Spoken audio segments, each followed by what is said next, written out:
दुनिया में एक मर्द औरत आपस में मिलते हैं, पानी का नापाक कतरा माँ की बच्चादानी में जाता है, वहीं अल्लाह के फरिश्ते नाक नक्शे की तामीर करते हैं। 40 दिन तक वो असल मनी का कतरा रहता है।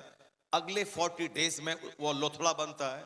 अगले 40 डेज में उसका स्ट्रक्चर तैयार होता है। अगले 40 डेज में उसमें जान डाली जाती है, यानी 120 दिन के बाद उसमें जान डाली जाती है। 120 दिन के बाद एबॉर्शन करवाना हराम है। 120 दिन से पहले अगर ईमानदार नेक मुसलमान डॉक्टर बोले कि बच्चा की जिंदगी को खतरा है या बच्चे की मां को खतरा है, तब तो हमल गिराया जा सकता है, वरना 120 दिन के बाद यानी 4 महीने के बाद कोई भी हालत में नहीं गिराया जाएगा, क्योंकि बच्चे में जान पड़ जाती है। हमल गिराने का मतलब मर्डर करना, कत्ल करना। अगर बाप ऐसा करता है तो बाप कातिल है, अगर मां ऐसा करवाती है तो वो कातिल है, अगर दवाई वाई डॉक्टर खिला के हमल गिरवाता है तो वो कातिल है। 120 दिन से पहले गिराया जा सकता है क्योंकि जान नहीं पड़ती है। 120 दिन के बाद न औरत के लिए जायज है, न मर्द के लिए जायज है, न डॉक्टर के लिए जायज है, क्योंकि अब उसमें जान पड़ गई। एक पानी का नापाक कतरा जिसके निकलने से अंग अंग नापाक हो जाता है, उससे ये इंसान बना है, उससे इस इंसान की पैदाइश हुई है। कुरान शरीफ में 1 दर्जन जगहों पे आया है कि ए इंसान, अपनी पैदाइश पे गौर कर कि तू पैदा हुआ कैसे है। पानी का वो कतरा जो जंप करता हुआ निकला तेरी शर्मगाह से और यूटेरस में पहुंचा, उसी नापाक कतरे से तेरी पैदाइश हुई है। बुजुर्गान दीन कहते हैं कि जब भी लोगों को हुस्न पे घमंड हो, माल पे घमंड हो, जमींदारी पे घमंड हो, तो बस इतना करे कि वो अपनी बुनियाद, अपना बेस, अपना आगाज, अपनी इब्तदा जिससे वह पैदा हुआ है, उस पे गौर कर ले कि मेरी इब्तदा कैसी है, मेरा आगाज कैसा है, मेरा स्ट्रक्चर किस नापाक कतरे के पानी के नापाक कतरे से बना है। जब बंदा गौर करेगा तो जाने सारा गुरूर उसका टूट जाएगा, आजिजी और खाकसारी पैदा हो जाएगी। इसलिए बुजुर्गों ने कहा है कि कुरान शरीफ में आया है कि अपनी पैदाइश पे गौर करो। यह नापाक कतरे से पैदा होने वाला इतरा रहा, यह नापाक कतरे से पैदा होने वाला दूसरों को बुकिया रहा, यह नापाक पानी से पैदा होने वाला खुदाई का दावा कर रहा, यह नापाक पानी से पैदा होने वाला हुस्न और जमाल और जमींदारी पे खमन कर रहा।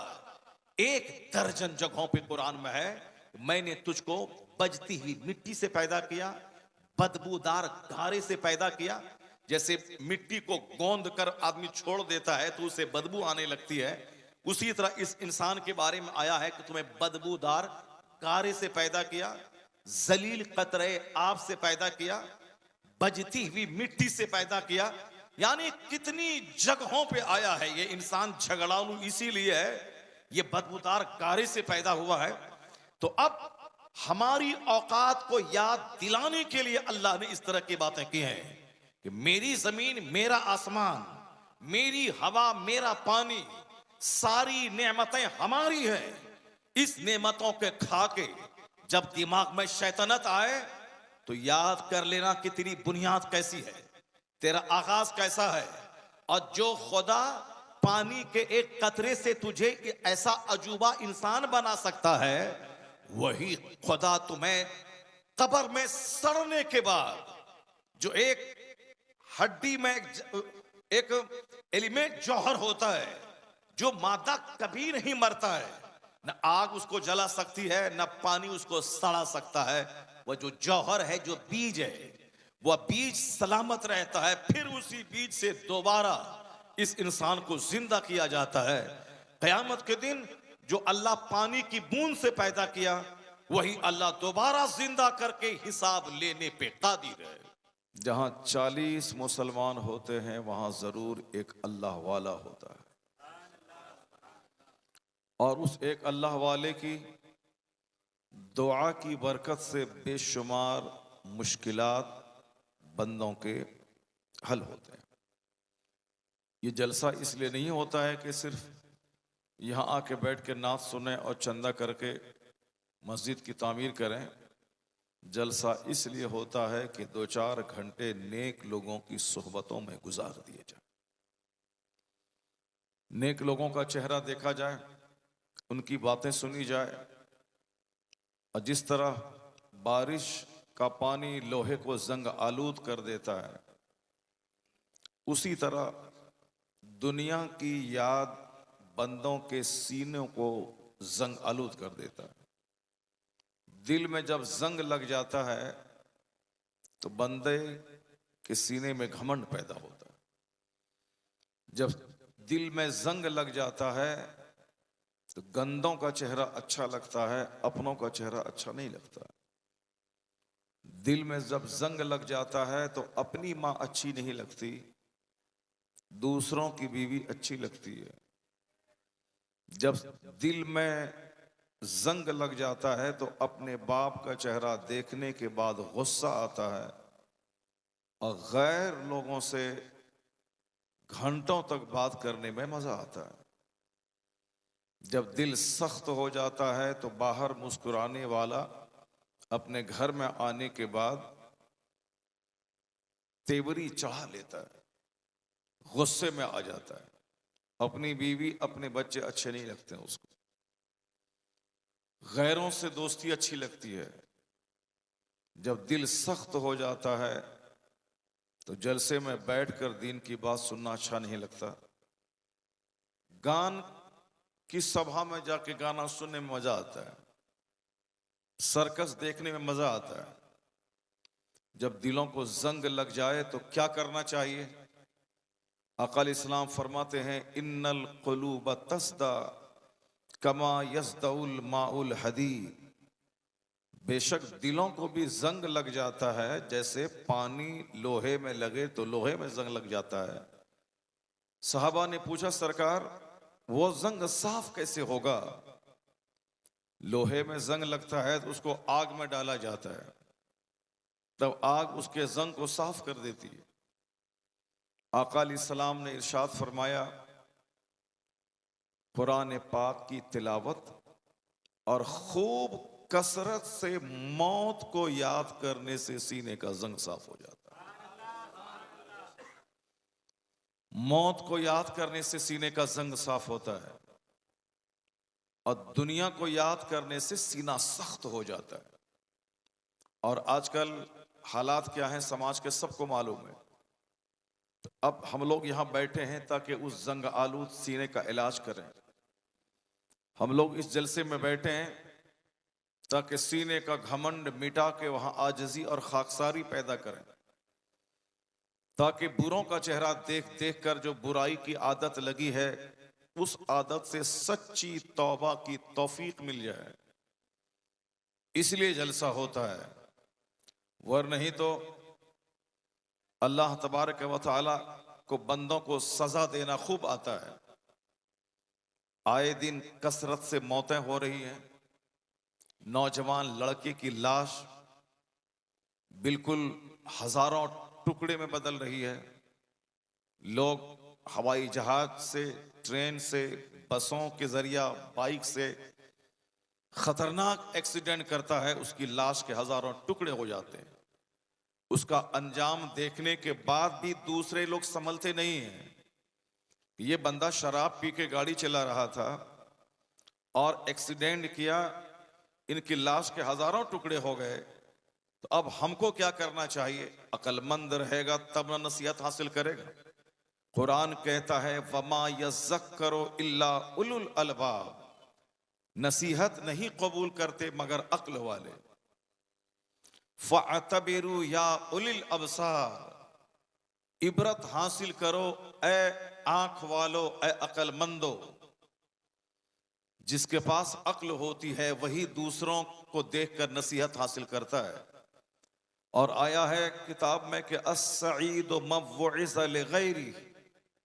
नेक बख्त और अक्लमंद वो है जो दूसरों को देखकर नसीहत हासिल करे, जो दूसरों के हालात को देखकर नसीहत हासिल करे, अक्लमंद है वो।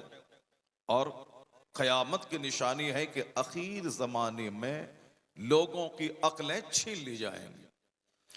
तुनज़ौ उक़ूलो अक्सरे ज़ालिका ज़मान। जब दुनिया क़यामत के करीब जाएगी, जो अभी ये वक्त आ गया है, हुजूर फरमाते हैं कि अक्सर लोगों की अक्लें छीन ली जाएंगी, लोग पागलों की तरह करेंगे, लोग मजनू की तरह करेंगे। जैसे औरतों के पास अक्ल नहीं होती, वो नाकिसुल अक्ल है, इसलिए वो ज्यादा बोलती हैं क्योंकि उसके पास अकल नहीं है। और अक्लमंद कम बोलता है, ज्यादा सोचता है। अक्लमंद कम हंसता है, ज्यादा रोता है। औरतें ज्यादा हंसती हैं, रोती कम है। वो ज्यादा बोलती हैं, सोचती कम है। आका अलैहिस्सलाम ने फरमाया कि कुम तो अला बाबिन नार, मैं जन्नत के दरवाजे पे खड़ा हुआ। मेराज की रात में जब अल्लाह अपने महबूब को जन्नत और जहन्नम की फरिश्तों के जरिए सैर करवा रहा था, तो हुजूर फरमाते हैं कि कुम तो अला बाबिन नार, मैं जहन्नम के दरवाजे पर खड़ा हुआ। फरई तो अक्सर अहलहा निसा, मैंने अक्सर जहन्नमियों को, जहन्नम में जाते हुए अक्सर मैंने औरतों को देखा। अक्सर मैंने औरतों को जहन्नम में जाते हुए देखा। ये बहुत मोतबर हदीस है। मुस्लिम शरीफ की हदीस में आया है, कुरान के बाद सबसे मजबूत किताब बुखारी और मुस्लिम है। उस मुस्लिम शरीफ की हदीस में आया है कि हुजूर फरमाते हैं कि मैंने जहन्नम के दरवाजे पे खड़े होके देखा जहन्नम में, कि जहन्नम में ज्यादातर कौन लोग हैं। तो आका फरमाते हैं कि मैंने जहन्नम में ज्यादातर औरतों को मैंने देखा। इसलिए कि औरतों को जेवरात ने तबाह किया। औरतों को सोने की जर्दी, गोल्ड, चूंकि वह जर्द कलर का होता है, जेवर की मोहब्बत और शौहर की नाफरमानी, इसने औरतों को तबाह बर्बाद करके रख दिया। नाशुक्री करने की आदत ने इन्हें तबाह बर्बाद कर दिया। चूंकि शुक्रगुजार बनना बहुत बड़ी नेमत है। अल्लाह ने जबान दी, करोड़ों लोग हैं जिसके पास जबान नहीं है, गूंगा है। जब अल्लाह ने जबान दी तो इस जबान का शुक्र अदा करना चाहिए कि इलाही तेरा करोड़ों एहसान है कि तूने मुझको जबान दी। तो अब इस जबान का इस्तेमाल बंदे को अल्लाह के जिक्र करने के लिए करना चाहिए। कैसी पागल है ये, जानवरों की तरह करती है। मैं हदीस सुना रहा, उसको तो मर जाना चाहिए हदीस सुनने के बाद, आंसू बहाना चाहिए, मगर बिल्कुल जानवरों की तरह करती है। हुजूर ने क्या कहा इन बंदरियों के बारे में? क्या कहा हुजूर ने? हुजूर ने कहा कि अक्सर जहन्नम में मैंने औरतों को देखा है। ये कोई मौलाना साहब, मौली साहब नहीं बोल रहा है जिस नबी का कलमा पढ़ के तुम और हम मोमिन बने। तो अब तो कम से कम इसको चुप रह के ये सुनना चाहिए कि जहन्नम से बचने का क्या इलाज है, जहन्नम से बचने का क्या तरीका है, ये तो सुनना चाहिए। जहन्नम में ज्यादातर औरतों को देखा गया, तो अब जहन्नम से बचने का क्या रास्ता होगा? अब अकल होती तब ना। यहां तो ज्यादा बोलने की वजह से सारी अकलें खत्म है।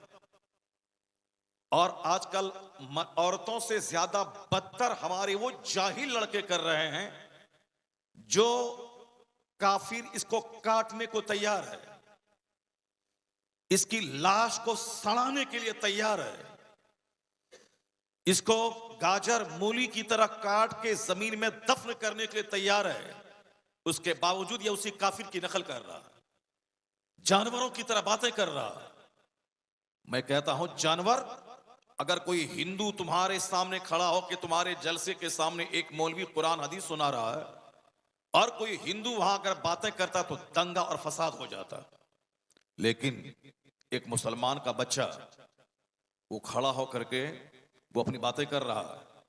मालूम है तुम्हें कयामत के करीब नाजायज बच्चों की तादाद में इजाफा हो जाएगा।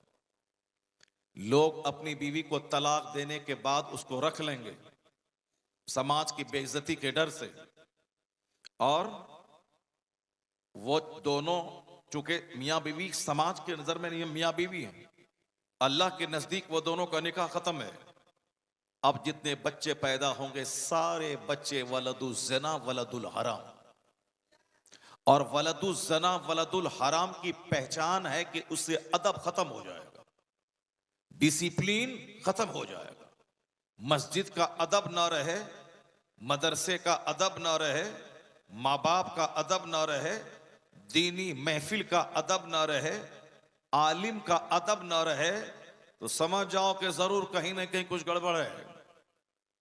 आखिर जमाने में अदब और डिसिप्लिन खत्म हो जाएगा, इसलिए कि आखिर जमाने में नाजायज बच्चों की तादाद में इजाफा होगा।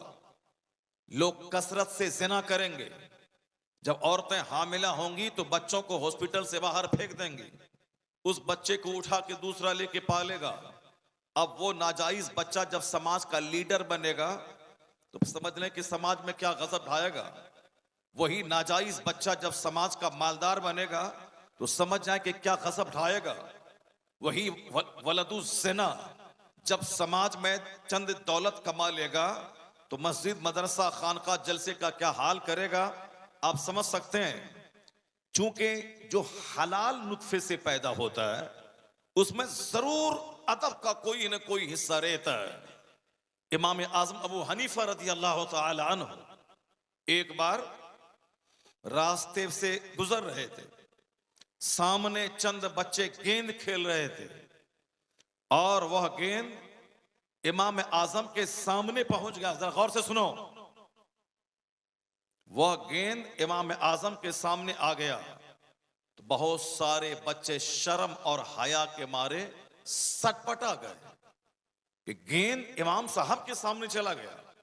जैसे अभी समाज में कहीं दो चार बच्चे खेल रहे हों और मस्जिद के इमाम साहब रास्ते से गुजर रहे हों, तो अब अगर बच्चा वॉलीबॉल खेल रहा है, इमाम साहब के ऊपर में अगर बॉल चला गया, अगर बच्चा फुटबॉल खेल रहा है, फुटबॉल इमाम साहब को लग गया, अगर बच्चा क्रिकेट खेल रहा है, अगर क्रिकेट का गेंद इमाम साहब को लग गया, तो जो अच्छे बच्चे बाहया बच्चे होते हैं, जो अच्छे बाप और अच्छी मां की औलाद होती है, वो शर्मा सी जाती है।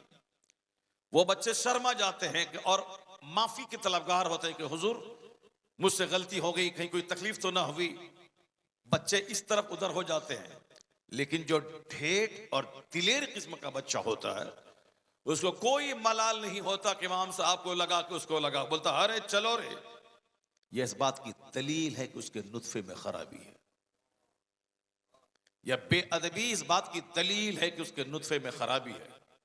अगर तलाक नहीं भी दिया है अपनी बीवी को और रख लिया है और रख रहा है, तो कम से कम इतना तो जरूर होगा कि शौहर की मौजूदगी में बीवी ने बिस्तर का गलत इस्तेमाल किया है, उसी के नुत्फे से इस तरह के बच्चे पैदा हो गए।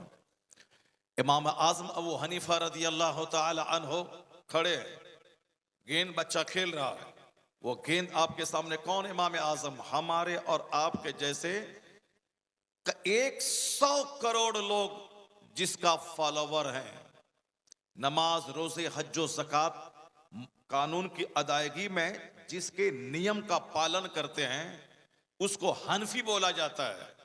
इमाम आजम के फॉलोवर हनफी, वो इमाम आजम जो करोड़ों मुसलमानों के सरदार हैं, वो खड़े हैं सामने, गेंद आ गया, सारे बच्चे भाग गए शर्म के मारे के इमाम वक्त के सामने हमारा गेंद चला गया, सारे बच्चे शर्मा गए। एक बच्चा ढठाई के साथ आया और गेंद लिया और चला गया।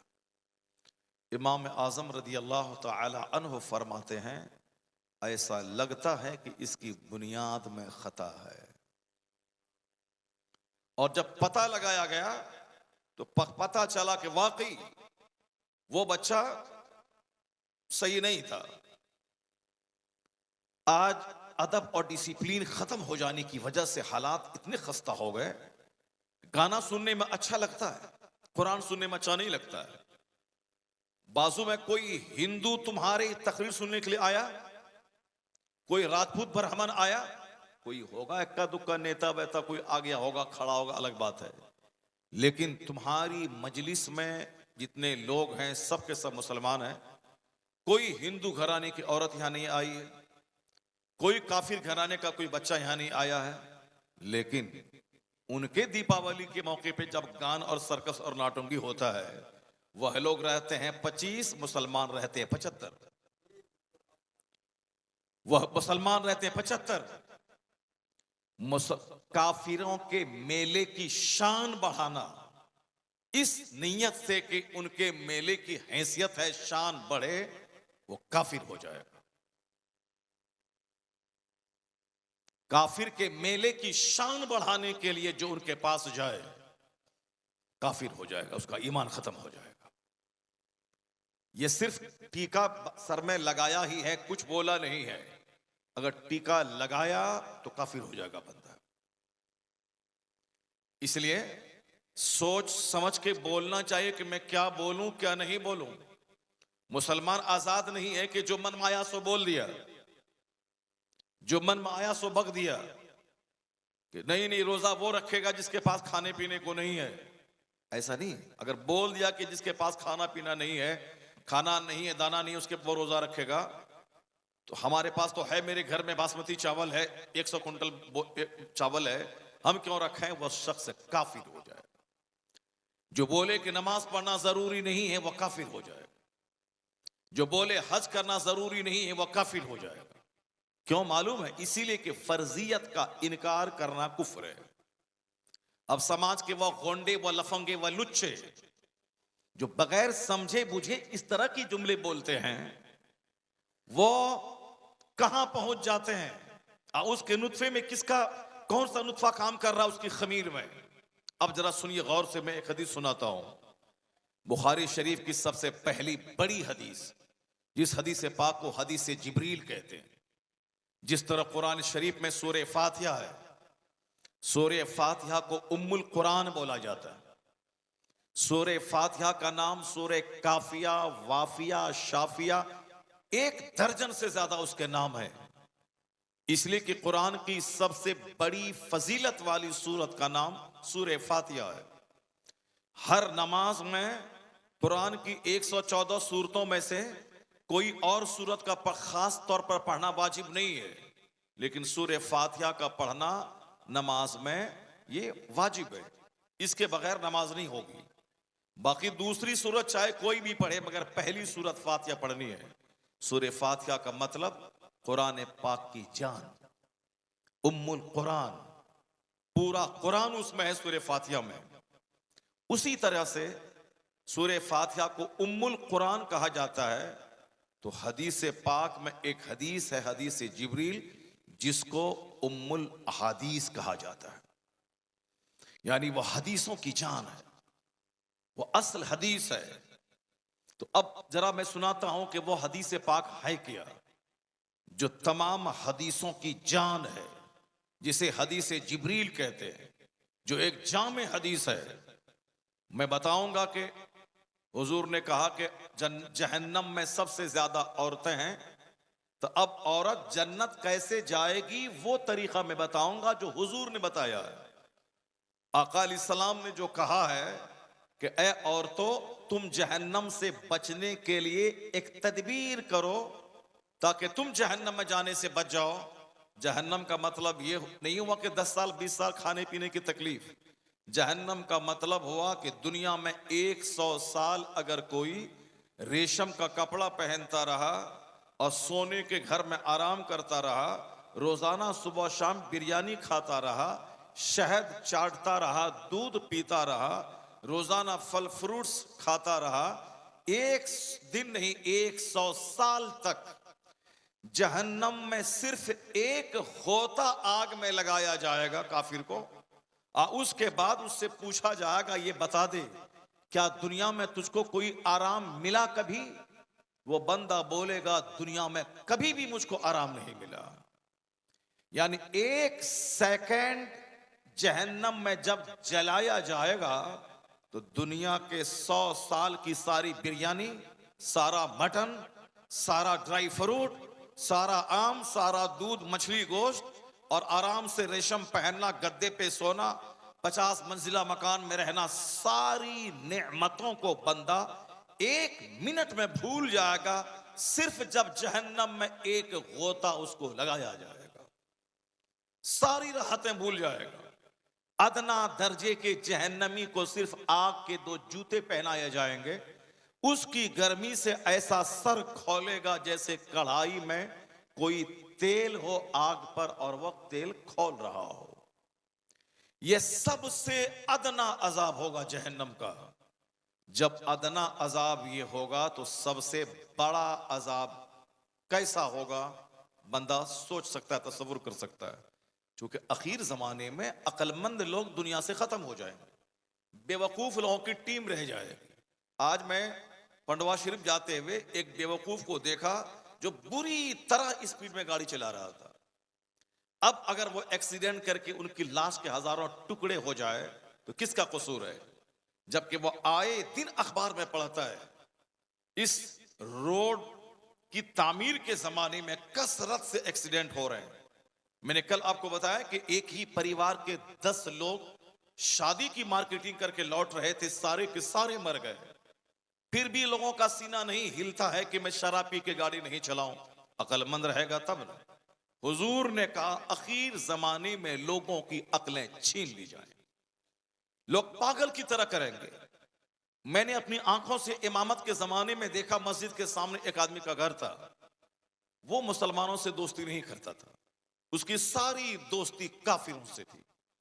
उनकी बीवी को आज से 35 साल, आज से 30 साल पहले समाज में लोग ऐसा बिलोज पहनते हुए देखता था जैसे कि बिल्कुल नीम बरहना हो, आधा कपड़ा हो। ये आज से 35 साल पहले की बात है, 93, 94 की बात है। आप समझ सकते हैं कितने साल हो गए। उस जमाने में उसको दौलत पे बड़ा घमंड था, मुसलमानों के बीच नहीं बैठता था, 5 वक्त की नमाज नहीं पढ़ता था, जलसे में बैठने वालों को उल्लू समझता था, ये सब उल्लू बैठे हुए हैं। दौलत का घमंड था, पैसे का गुरूर था, वो दूसरों को उल्लू समझता था। कभी भी मैंने उसको 5 वक्त की नमाज में, मैं कई साल तक वहां रहा, नहीं देखा उसको। जुमा में कभी कभार नजर आ जाता था, ईद और बकरीद में बस एक नियम निभाने के लिए ईदगाह चला जाता था। बाकी सारी दोस्ती काफिरों के साथ, मुसलमानों को हकीर समझता था। मैं अपनी मौजूदगी ही में देखा कि जो उसका बेटा जो इतराता था, एक मस्जिद के नमाजी के घर को लाठी से उजाड़ने के लिए आ गया। आनन फानन, एक तो होता है किसी को बीमारी हुई, 5 साल बिस्तर पे रहा, इलाज होता रहा, मर गया, चलो ठीक है। आनन फानन, जो कभी सोचा तक नहीं होगा कि यह मामला जिंदगी में हो सकता है। बड़ा घमंड था ताकत पे, पैसे पे, मकान पे।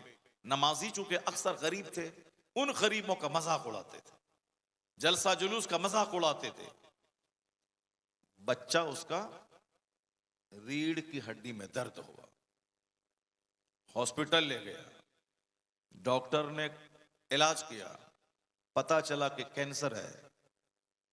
जो गरीब नमाजी के घर में घर को तोड़ने के लिए आया था, लाठी लेके मार रहा था, क्योंकि ताकत का घमंड था और मोहल्ले का जितना हिंदू था सब उसका दोस्त था, उसी से मिलजुल के रहता था।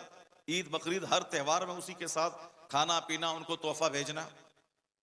आनन फानन, अचानक जवान बेटा 22 साल का मर गया।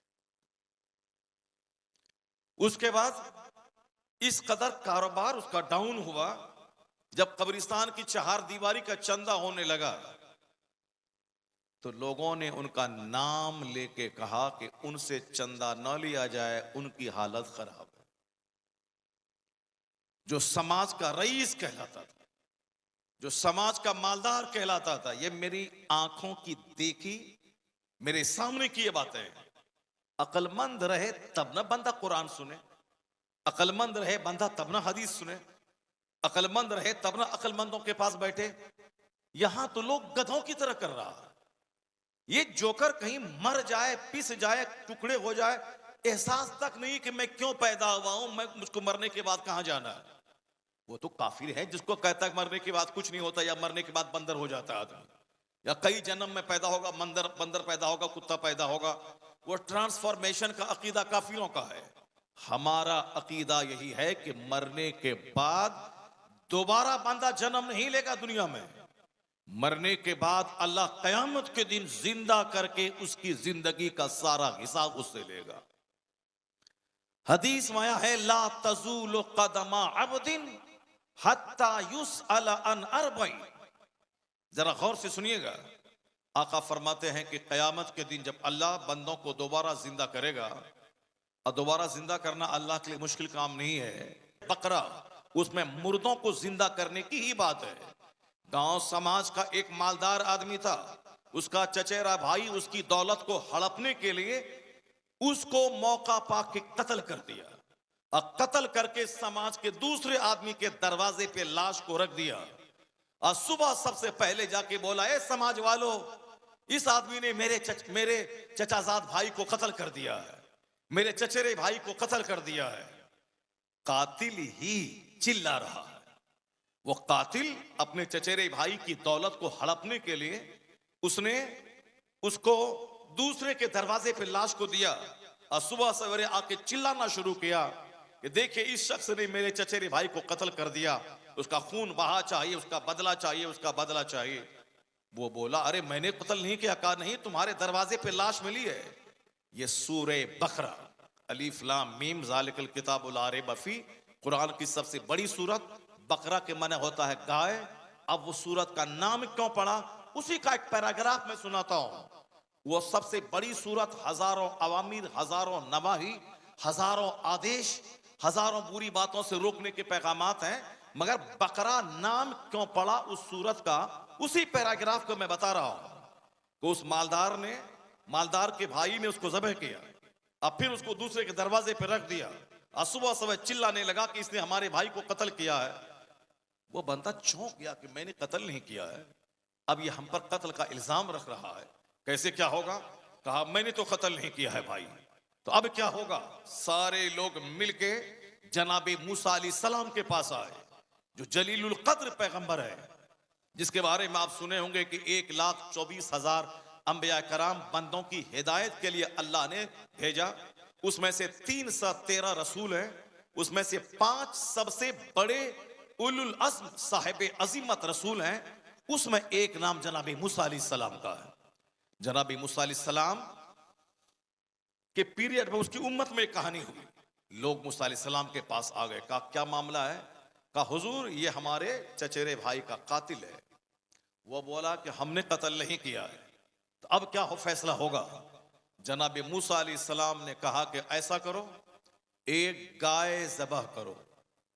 वही गाय का, उसी गाय के नाम पे, बकरा के नाम पे सूरह बकरा, कुरान की सबसे बड़ी सूरत, पहला पारा, दूसरा पारा, तीसरा पारा का आधा, ये पूरा सूरह बकरा। बकरा माने गाय, द काउ। जनाब मूसा अलैहिस्सलाम ने कहा कि गाय ज़बह करो, उस गाय का गोश्त इस मरहूम मकतूल जो कत्ल किया गया है उसके मुंह पे मारेंगे, और यह जिंदा होकर बता देगा कि उसको कत्ल किसने किया।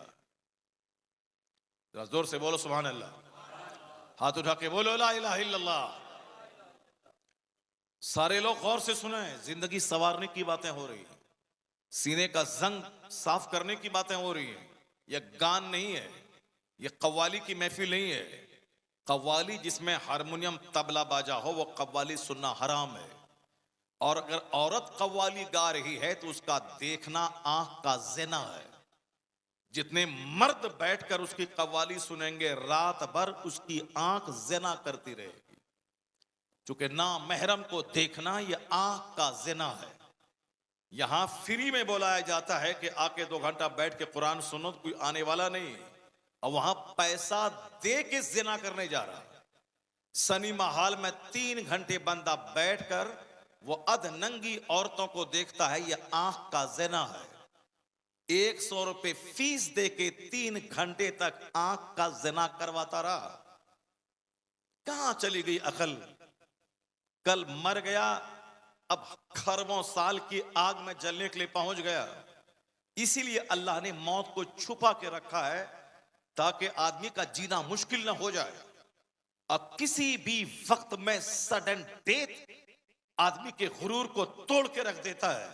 सिर्फ मौत पे ही बंदा गौर करे तो बंदा अक्लमंद हो जाएगा, नेक बन जाएगा।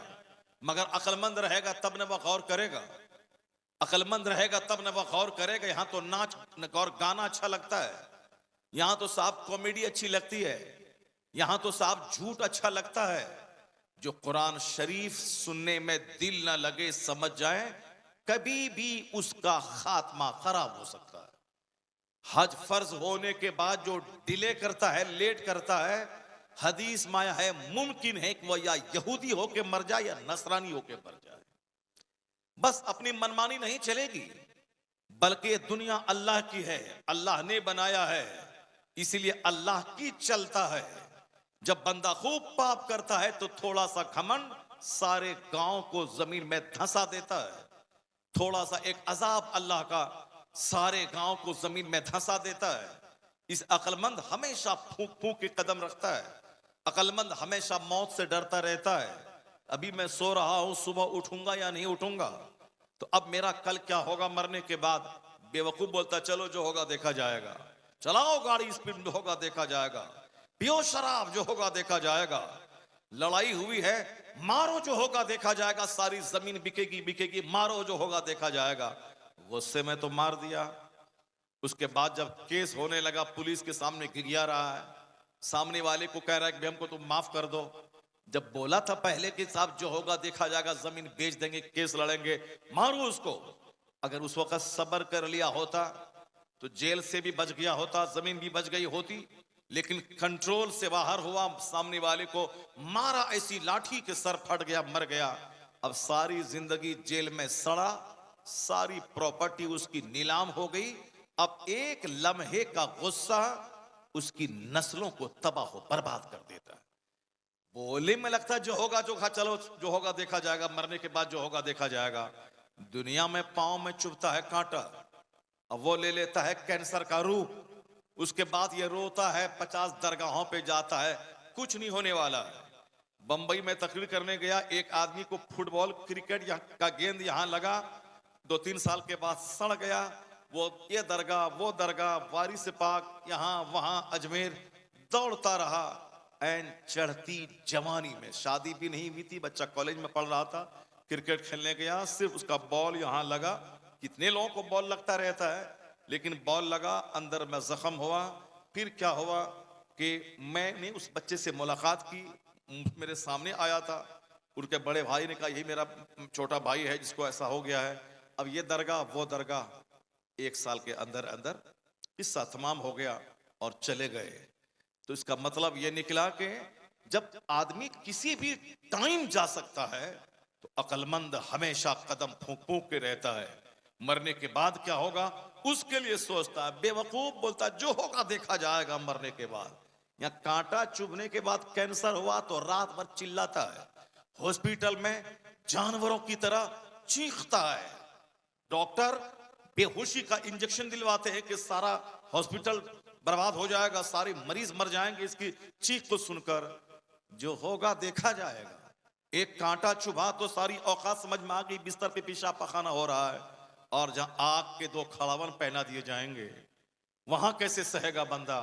कुरान शरीफ में हर चैप्टर में आखिरत का जिक्र है, हदीस में आखिरत का जिक्र है।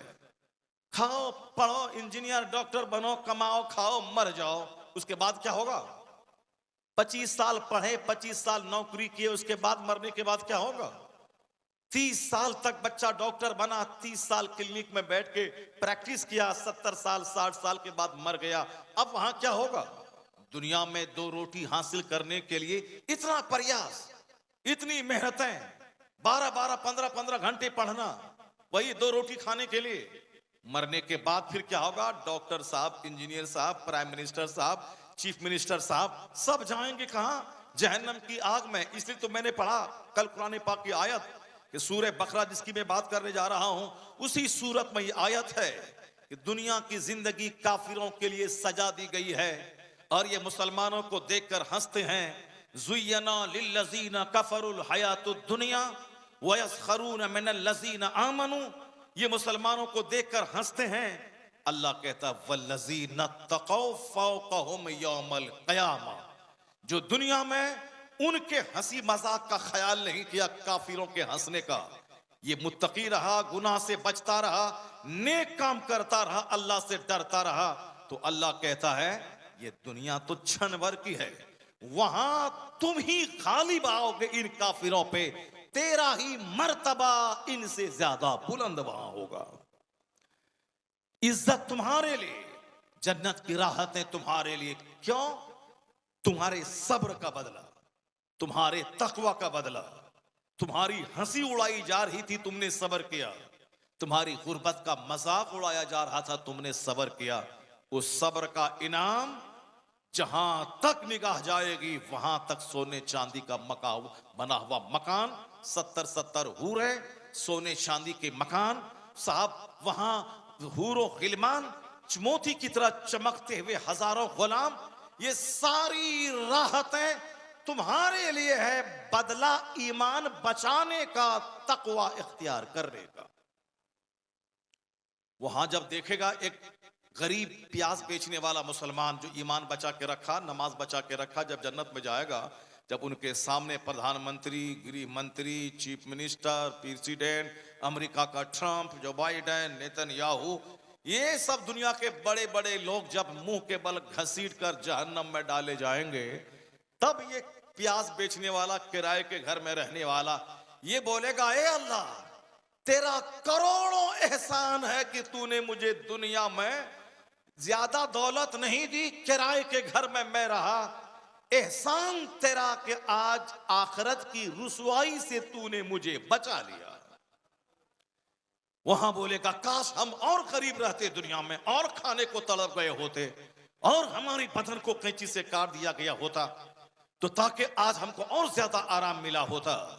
आज सारे लोग चाहते हैं इसी दुनिया में अच्छा खाएं, यही अच्छा पहने, यही अच्छी गाड़ी खरीदें, यही अच्छा घर बनाएं, यही सब तरक्की यही कर लें। जबकि तरक्की असल में वो है जो आखिरत की तरक्की है, इज्जत असल में वो है जो मरने के बाद मिलने वाली है। यही पूरे कुरान पाक की तालीमात का निचोड़ यही है, अहादीसे करीमा का निचोड़ यही है।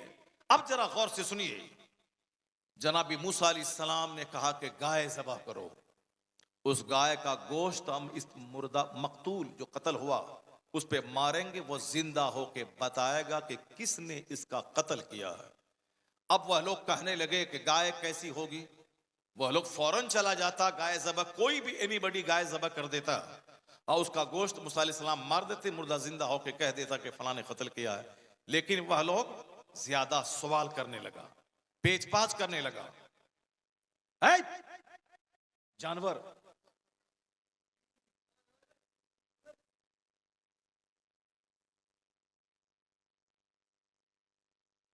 लोग कहते हैं ना कि नाक ना रहे तो पखाना खाए, हमारे बिहार में बोलते हैं लोग, आपके बंगाल में बोलते हैं लोग, है यहाँ बोलते हैं ना। बस इसमें कोई भलाई नहीं है औरतों में, बस सिर्फ एक भलाई है, उसके अलावा और कुछ नहीं। अल्लाह तबारक व तआला रहम फरमाए।